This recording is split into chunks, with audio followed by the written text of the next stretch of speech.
Right breaking news చూస్తున్నాం. ఖమేనీని చంపేందుకు America plan వేస్తే ట్రంప్ని చంపేందుకు Iran కూడా మాస్టర్ ప్లాన్ వేసింది. కానీ అమెరికా ప్లాన్ వర్కౌట్ అయింది, ఇరాన్ ప్లాన్ ఫెయిల్ అయింది. ఇరాన్ యుద్ధ సమయంలో ఇప్పుడు ఈ మర్డర్ స్కెచ్ ఇంట్రెస్టింగ్గా మారింది. ఆ స్టోరీ ఏంటో తెలుసుకుందాం ఈ బ్రేకింగ్స్లో. ట్రంప్ హత్యకి ఇరాన్ సైన్యం మాస్టర్ ప్లాన్ వేసింది.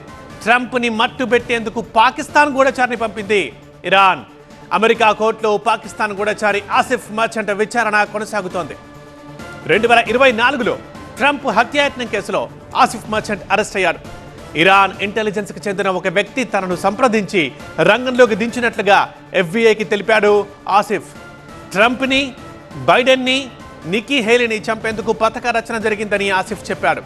ఇందుకోసం తాను కొందరికి 4,60,000 రూపాయలు ఇచ్చినట్లు అంగీకరించాడు. కానీ వారు అండర్ కవర్లో ఉన్న అమెరికా ఏజెంట్లని మాత్రం అతడికి తెలియలేదు. అలా ఆసిఫ్ అడ్డంగా బుక్ అయిపోయాడు. అయితే ఆసిఫ్ మర్చెంట్ నేపథ్యంపై ఆరా తీశారు ఎఫ్బీఐ ఆఫీసర్స్. ఆసిఫ్ మర్చెంట్ పిల్లలు ఇరాన్తోనే ఉన్నారు. ఆసిఫ్ ఇరాన్లో చేసిన పర్యటనని మతపరమైన యాత్రలని అమెరికా కోర్టులో చెప్పారు ఆయన తరఫు లాయర్లు. ఈ విచారణ చేపడుతున్న న్యాయమూర్తి ఇదొక ఆసక్తికరమైన సందర్భమని చెప్పారు.